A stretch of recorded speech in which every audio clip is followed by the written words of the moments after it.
Yeah, we're happy you guys are all here as we talk about how to level up your pitch. My name is Steph McPhee. I am a regional director with WBENC Florida. WBENC Florida is the Women's Business Enterprise National Council. If you are new to us, welcome. I do believe, though, most of you are going to be either part of our certified women business owners or working with one of our certified women business owners. And today we are thrilled to share with you some exciting steps and tricks and tips on how to level up your pitch. As we all know, pitching is one of the most important things that we need to learn and have mastered as we are going out and talking about our businesses. And Nancy is a pro at this after many years of being on the receiving end, I think, right, Nancy, of a lot of pitches, talking to corporates and other partners about their receiving end of pitches. And she has created a phenomenal course we're going to go through today's session where she's going to share all of her best tips. We also are joined today by Diane Sears, who is another regional director. Diane is based in Central Florida. I'm up here in North Florida. Nancy is down in South Florida. So we got you all covered. Diane, for those of you who may not know, is one of the co-founders of a fabulous organization we partner with called Go for the Greens. But again, today we are here to talk about pitching, and I want to introduce you to Nancy G. Allen, our phenomenal leader, our CEO and president of WBENC Florida. Nancy is an author, a global speaker. She is a phenomenal trainer. She is an advocate for women business owners on every level and an amazing partner and friend. She is definitely a person you want in your toolbox if you don't have her there already. So with that, I am going to turn this over to Nancy, who is going to run through everything we have to talk about pitching today. I also wanted to share with you something a lot of you may not know about Nancy, but this year's theme with WBENC Pitch is all around storytelling. And a lot of people don't know that Nancy and I, a few years ago, went through a Master Storyteller Academy. And so Nancy is actually a master storyteller as well. So this was so perfect when we saw that this was the theme this year, as she's going to give you a few tips from that as well. Thank you, Steph. So this is one of my favorite workshops. As Steph mentioned, I do a lot of workshops. I do a lot of public speaking. I do a lot of training. And I think this one may be one of my favorite ones. So it's all about the importance of being able to talk about who you are and your business. So let's see. I can move my slides. Oops. Okay, so a little bit about me. Steph gave you some background, and I just want to talk a minute about this photo. I use this photo when I do training for a couple of reasons. First off, because it's one of my favorite photos. I love the way I look at this, and I love the memory that it evokes, because this photo was taken at the end of a professional headshot session. And the photographer said to me at the end of the session, would you like to have some fun? I'll change the music. She had this big tulle skirt on a mannequin. I put on the tulle skirt. She had her assistant at my feet fanning like I was, some runway model. And it was just a lot of fun. And when I got the photos from the session, she included this picture, and she told me after the fact, because this was one of the photos I selected from the 10 or 20 I could pick. She told me after the fact that she, didn't expect for me to pick this photo, but she just threw it in. So I like to use this photo because it's fun. It's imperfect. And that's what I want everyone to remember when you are presenting your business, your brand, when you're communicating. Have fun with it. And it doesn't matter if it's not perfect. No one is perfect, right? The slide or the shot before this one, my hair was in place. The one after this shot, my hair was in place. Either one of those, that's going to happen to you as well when you're making your pitch, right? You may stumble and you may say, well, that's not what I meant to say. Let me say that again. It's all part of the process, and it is all okay. So have no fear about making mistakes because everybody does, and you don't have to be perfect. So here's what we're going to cover today. The elements of a great pitch, presenting the pitch, and then I'm going to talk about what you can do as a follow-up after your pitch. So why do you want to pitch? You want to talk about your business, right? That's the number one reason you want to pitch. You want to ask for support. You want to ask for money. You want to tell your story. What we're going to be talking about today applies for one-on-one pitches for, if you're trying to pitch your product to your family member, or if you're trying to pitch your product to investors. It's all going to be the same elements. And you'll see it's not rocket science. I'm going to break it down for you so that you too will be able to do a really, make a great presentation and a wonderful pitch. All right, so every once in a while, here we go. So luck is what happens when preparation meets opportunity. So this is a quote that's attributed to Oprah because she's been asked a lot of times, how did you get so lucky and build this, empire? And she said, you know what? I was always prepared. And when the opportunities came up, I stepped in. And that's, if you remember nothing else about this, this presentation, please remember that. Luck is what happens when preparation meets opportunity. The more prepared you are, the easier it will be for you to pitch, the easier it will be for you to tell your story when the moment is right. Okay, so we're going to talk about the elements of a great pitch.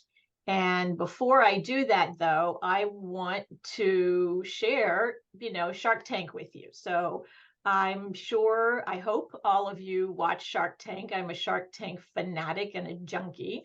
And over the years, I've enjoyed watching Shark Tank. And you probably recognize all of these people. This is Mark Cuban. This is Barbara Corcoran. This is Damon John, Mr. Wonderful, Kevin O'Leary, Lori Grenier, and Robert Herjavec.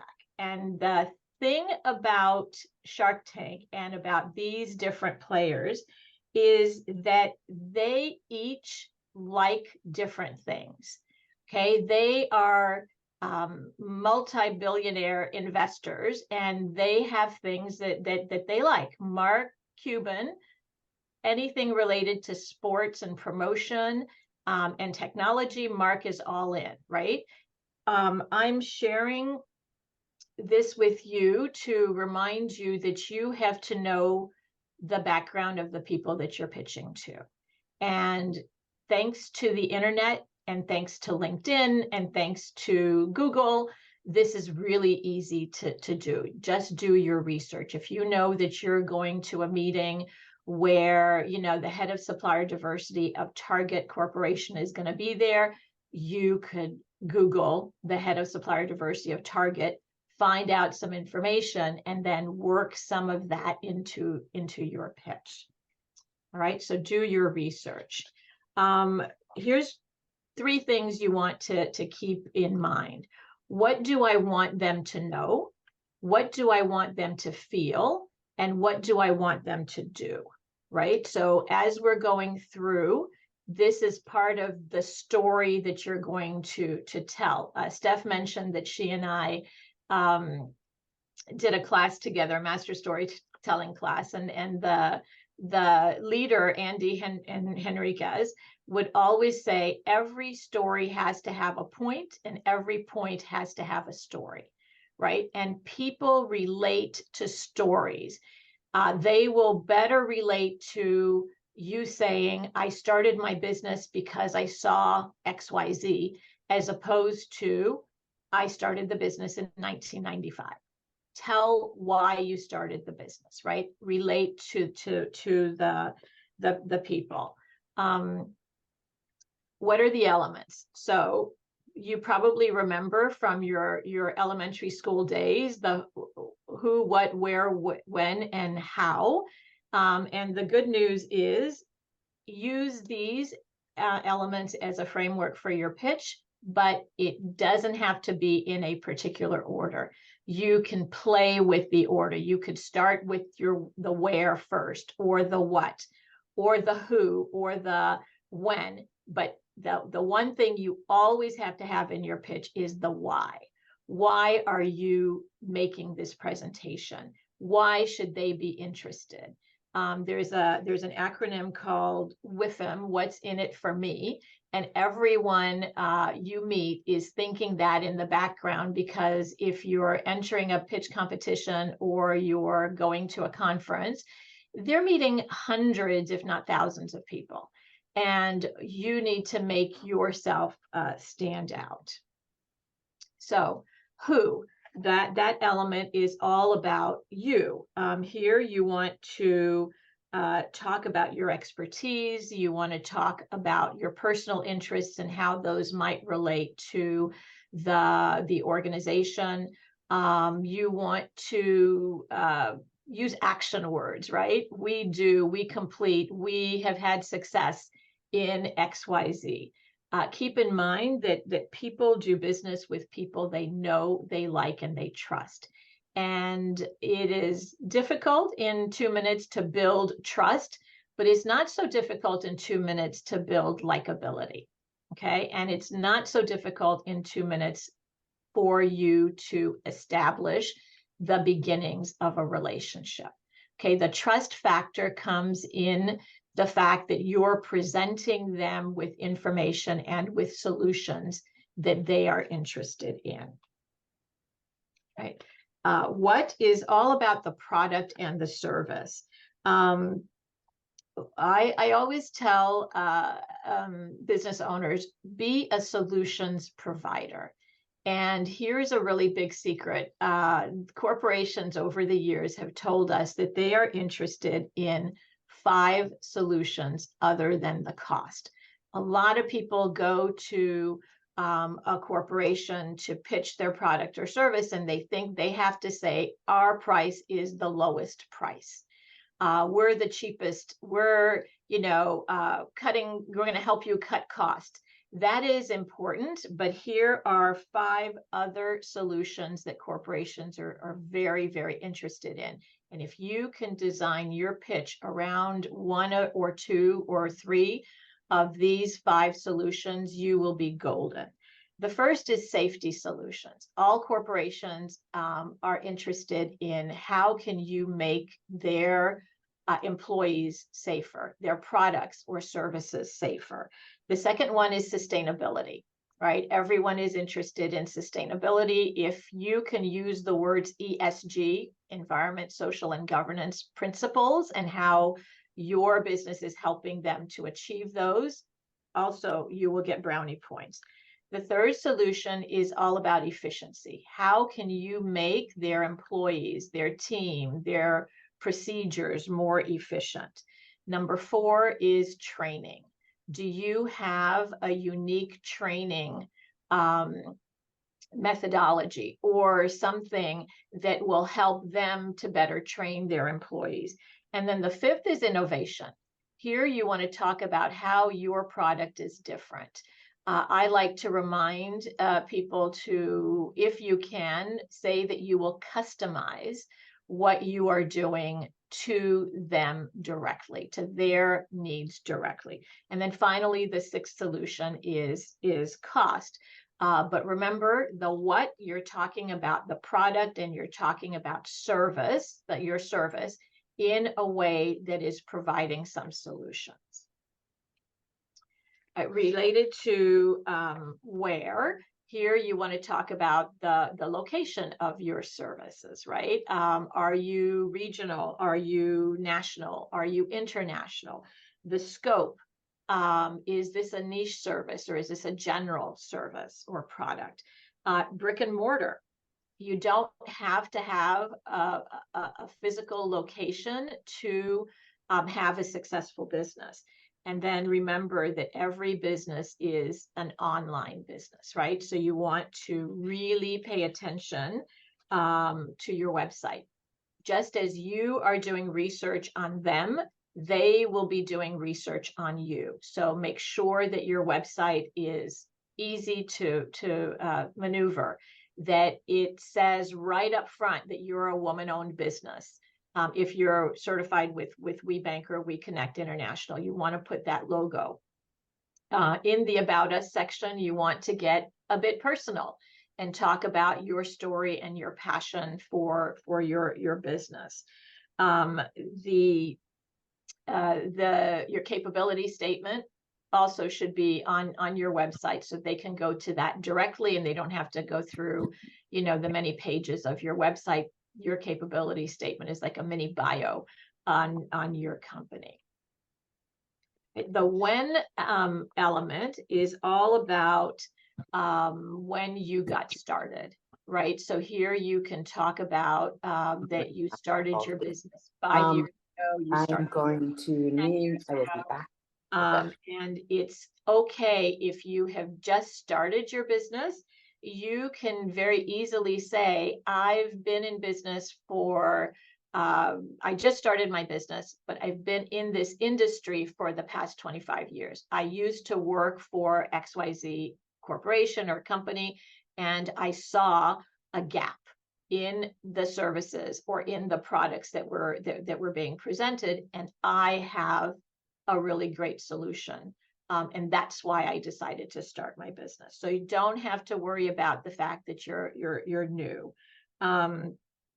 If you are really new, one of the things that you need to consider is how can you show proof of concept, right? Going back to the Shark Tank people, if you ever see, they always want to know, what are your sales?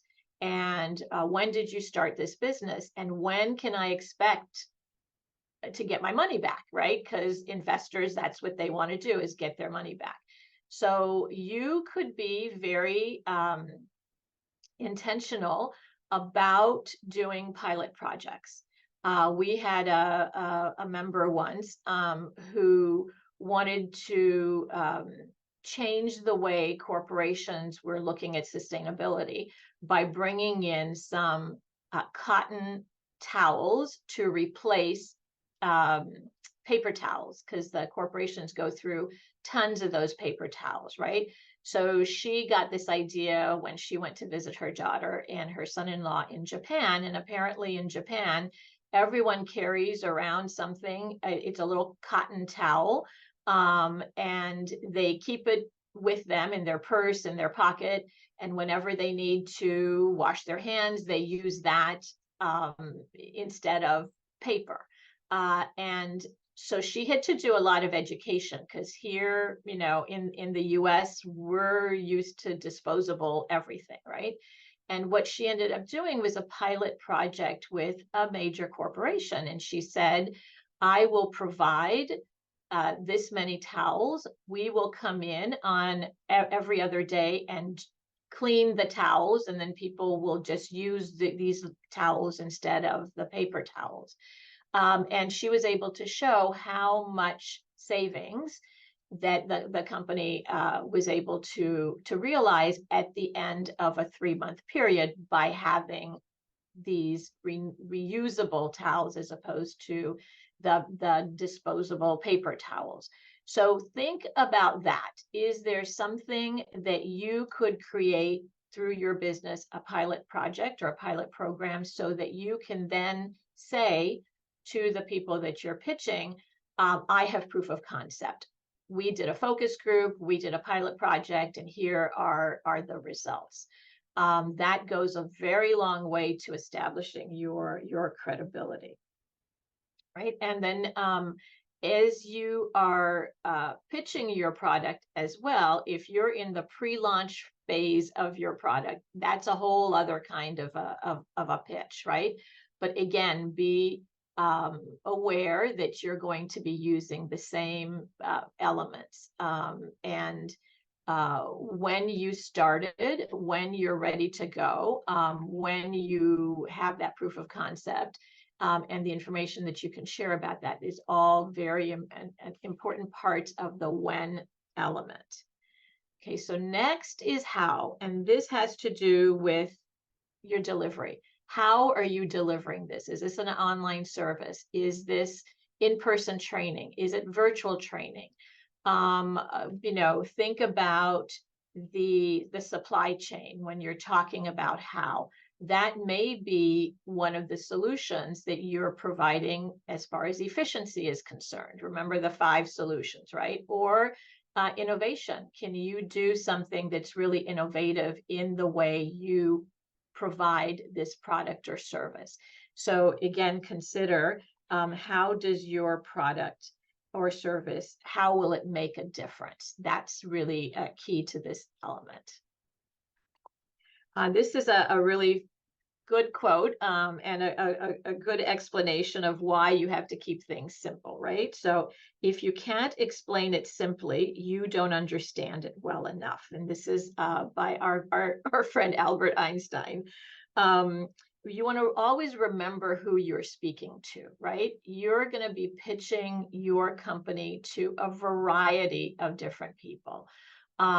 If you are pitching directly to a procurement officer who buys your product or service, then you can be more detailed and you can use the industry jargon. They're going to understand that, right? If you are talking to the supplier diversity team in a corporate setting, then you want to keep your language a bit more general because they might not know all of the jargon of your particular industry. And you also want it to make it easy for them to understand and for them to become your champions. Because if they understand what you do, how you do it, where you do it, and all of that, it'll be easier for them to introduce you to the right person. So you want to make sure that you're speaking the language that is going to be best understood by the person that you're speaking with. So I have a note here that to remind me to say that if you're talking about with a numbers person, then you definitely want to talk the numbers, right? Here's the return on investment. Here's how much this is going to cost. Here's how much it's going to save you. So again, do your research, and LinkedIn and Google will offer you lots of really great insight on the company that you're pitching to, the individual that you're pitching to, the industry group that you might be pitching to. So again, do your research. And then the 6th element is why. Why should they listen to you? Why are you taking up, 2 minutes of their time? And again, let me emphasize here that most of your pitches are going to start out in the 1 minute, 2 minute time frame, because that's how long you will have their attention. Okay. You also want to add why they should care, right, in your pitch. Why work with you? Why this product, and why now? Why is this going to make a difference in their business or in their investment portfolio, or why is this going to make a difference to the world at this point? Again, remember the solutions. So it's safety solutions, sustainability solutions, efficiency, training, and innovative ideas. That's what's going to catch their attention way before the cost will catch their attention. Right. So I'm going to bring up my Shark Tank friends again. And, from watching Shark Tank, from doing research on these different people, I know that Mark Cuban is very interested in technology and sports. He owns a couple of sports teams. And so if you have a product that's going to help him win some more games, he's going to be really interested in that. Barbara Corcoran is very interested in food. Her background is in real estate, right? And investment deals through huge real estate deals. But she has a particular passion, and she has stated time and again that her the best companies she's invested in are the food companies that she's invested in. Damon John is all about clothing. Mr. Wonderful, Kevin O'Leary, every time he speaks, almost, it's about licensing, right? And it's about how much money he's going to get back. He's the one who speaks the most about how are you going to help me make my money back? quickly. Lori Grenier is products and retail. She's the QVC queen. So if you have a product that you think the masses are going to enjoy, Lori, that's how she's built her reputation, is on being able to get you to market quickly. And then Robert is he's a Canadian, he's an immigrant, and he's always talking about the immigrant experience and how that has helped him and how he has built the American dream, right? So if you were to be presenting to Robert, you would want to speak to your background, to your drive, and your energy for producing and finding solutions. And he's also interested in technology. So you can see they're varied. These, I think, are the original Shark Tank people, but every once in a while they'll bring in other investors and do your research, right? Here are two books that I always recommend. I'm a reader and I go back to these two books all the time. Start with Why by Simon Sinek. And if you don't know your why, Find Your Why by Simon Sinek. And these will help you to really create and craft stories and information that the people that you're presenting to will be most interested in, right? Start with why. If you're looking at the why element, why are you the best person for this? I have the experience. I've got, I'm innovative. I have a patent. I'm creative. I am connected with XYZ. I've created a strategic alliance. All of these things are part of your why. Secondly, you want to talk about why should they care, right? What is it that you are presenting that's going to make them look good to their corporation? Or why what you're pitching is going to help their own investment portfolio. And then why is your product needed? Okay, beyond the cost, right? Yours is gonna be the cheapest one. We expect that you're gonna be cost conscious. The investors that you're pitching to will also expect that you're gonna be cost conscious. But why is your product needed? What does it solve? And why are you the person who has that innovative idea for solution? Okay, and again, you could start your pitch with why, or you could end your pitch with why. And there's, differing views on what people remember most. Is it the first thing you say, or is it the last thing you say? And you know what? You could kind of play with that as you're practicing your pitch in front of family and friends, as you're practicing your pitch in front of colleagues. Change it up a bit. Start with the why, end with the why, start with the when, end with the why, and see what really resonates the most. And then remember that this information, so you don't have to memorize it. Okay. And we're going to talk about that in a minute. But again, I really recommend these two books if you haven't read them. All right. So presenting your pitch. So we've talked about the elements. And now let's look at the actual presentation. The most important thing in communication is hearing what isn't said. So here, this is all about body language, okay? And it's all about confidence. And here's a sad fact. Most women don't get investment deals because the investors on the back end tell us that the woman didn't look confident. She didn't express the appropriate amount of energy. She talked really fast. Women, when we get nervous, we tend to speak really fast, and our voice pitches a couple of octaves higher. I'll share an interesting anecdote with you. I'll get her name wrong, but the woman who had created the one drop of blood will give you everything you need to know about a person's health. I can't remember her name, but I saw a Netflix documentary movie about her. And it showed how she trained herself to lower the pitch of her voice. Okay, she wore all black all the time, and she started talking in a much lower voice.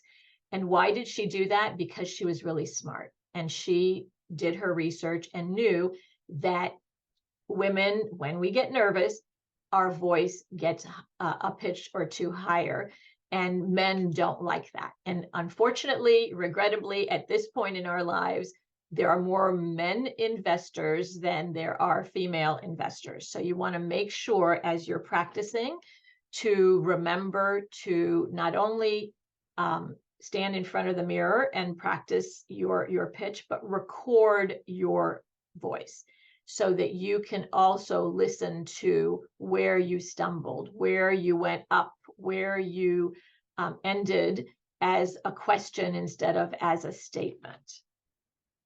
Right. Okay, so presenting your elevator pitch, the preparation. We're going to talk about body language, and then we're going to talk about some practice skills. So getting the details right. Here you want to know, how long do you have? How much time? Is it a minute? Is it 2 minutes? Is it 3 minutes? And then you want to moderate what you're saying to fit into that time frame. The kiss of death, so to speak, in a pitch competition, right? And we have a couple of pitch competitions coming up.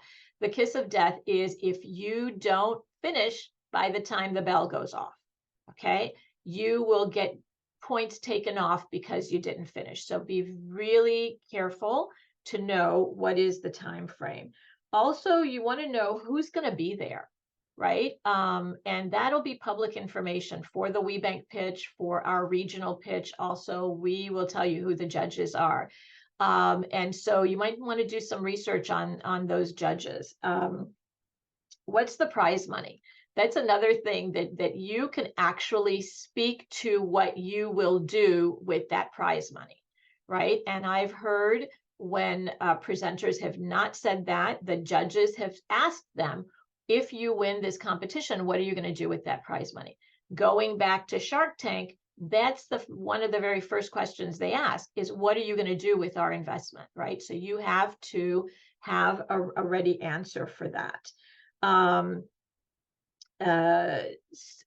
Be prepared. Being prepared is always important, and you can be really creative in the way you get to be prepared. We had a member once who landed a huge contract, and when she was asked how she did it, oh, you're so lucky that you landed this contract, and she said, you know, luck didn't have much to do with it. I was very intentional. So she was going to this conference. She got there early, and she knew what the person she wanted to meet with. She knew what that person looked like. And she sat herself in the lobby and waited to see when that person registered at the hotel. And then as the person was going from the reception into the elevator, she got up and she walked over and she started a conversation. Oh, are you here at this conference? The person said yes. And she said, oh, well, I've been, certified WBE for this many years. This is my fourth, fifth, whatever conference it was. I think, what do you do? Is there anything I can help you with? So she established a connection by placing herself in the right location at the right time. If you can, always stay at the host hotel, okay? Because that's where all the action is, and that's where you're going to be meeting people. And if you can meet after hours and before hours, that's really important too. People let their guard down, are more likely to remember you if they saw you sweating alongside them at the gym. Right? So be intentional about where you're going to be and how you're going to be meeting people. So that's getting the details. Keeping in mind, you want to keep in mind that body language and tone of voice, not words, are our most powerful assessment tools. And that goes again to confidence and stepping in and showing that you are prepared. It's absolutely okay to say, this is the first time I'm pitching. I'm kind of nervous, and then just take a deep breath. And if you stumble, say, that's really not what I meant to say or how I meant to say it. Let me rephrase that. Let me give you an example, or let me tell you a story about how I started my business or a success that I had in with one of my clients.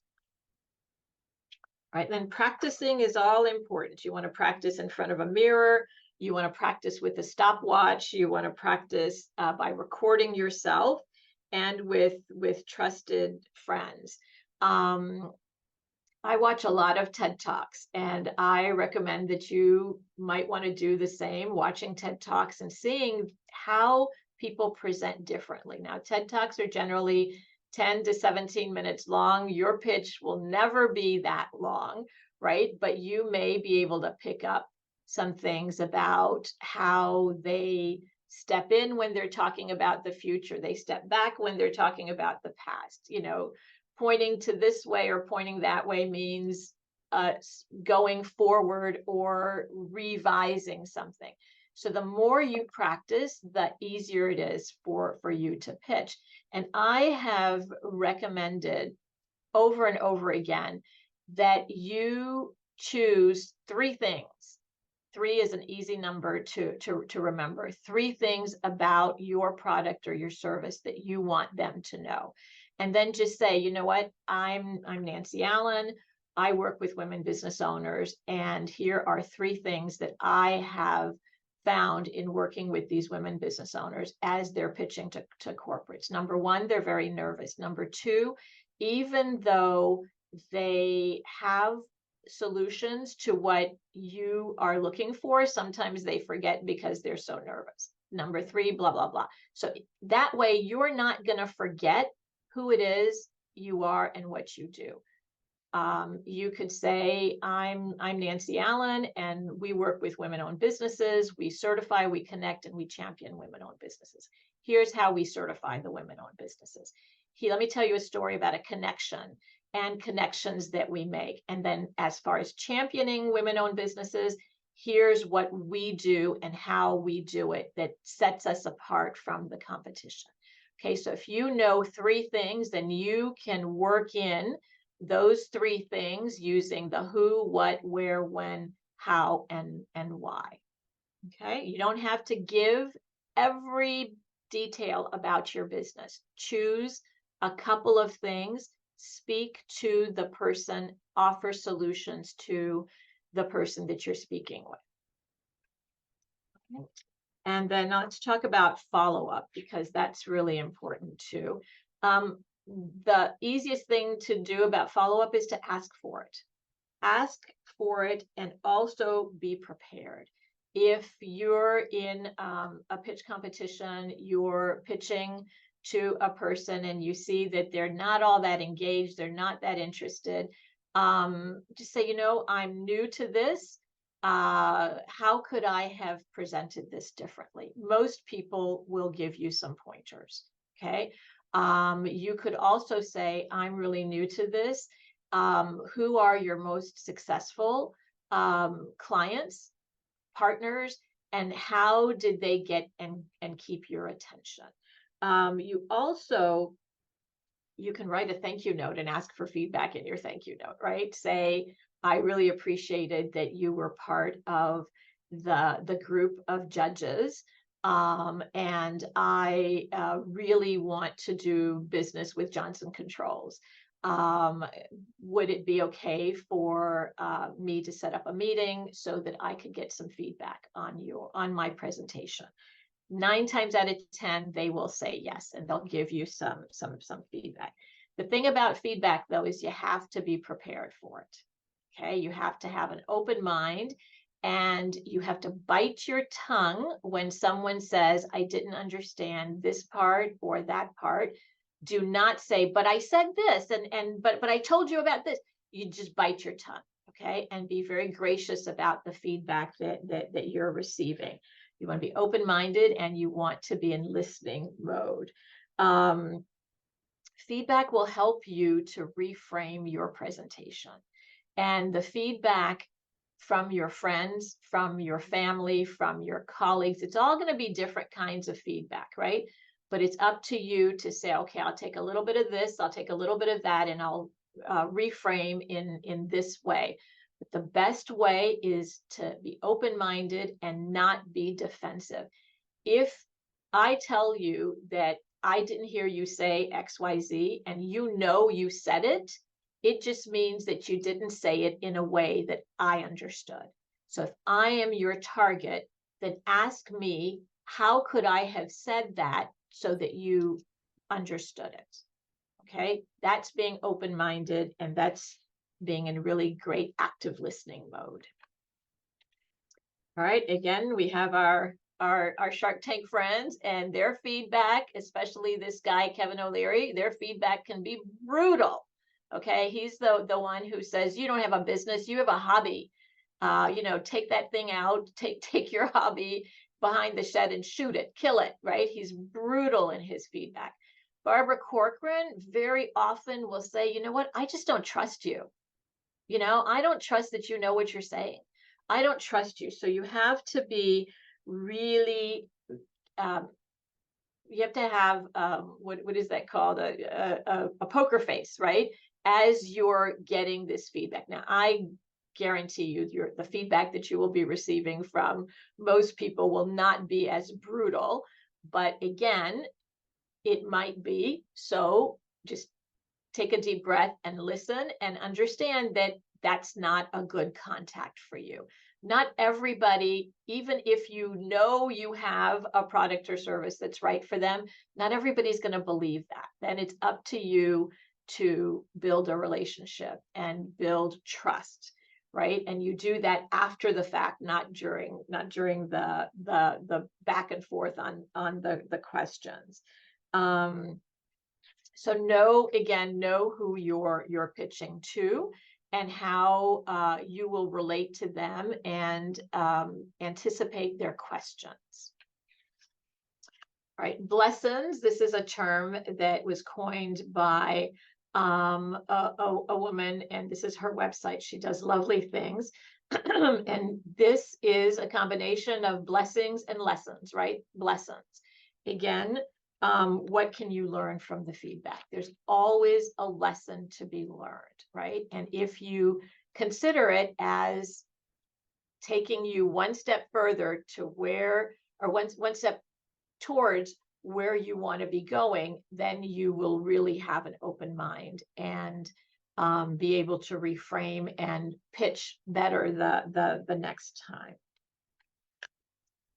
Right? Making adjustments is really, really important. So as you're practicing and you have 1 minute and you keep doing your presentation and you're going 1 minute, 15 seconds, 1 minute, 35 seconds, etc., you got to just make adjustments and be intentional about what you're going to be targeting, cutting out.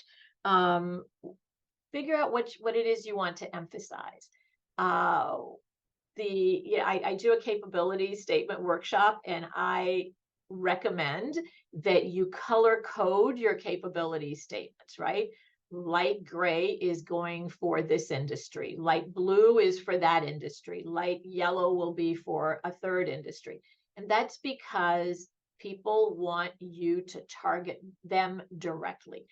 If your company, you have a staffing company and you do IT staffing, you do hospitality staffing, you do whatever other staffing, you don't need to put all of that in one sheet because you're going to be going to different industries, right? So in the IT industry, people that you're going to be meeting, focus on the type of IT staffing that you do, right? And visually, if you know that those are the light gray ones, you're going to be pulling out the right one.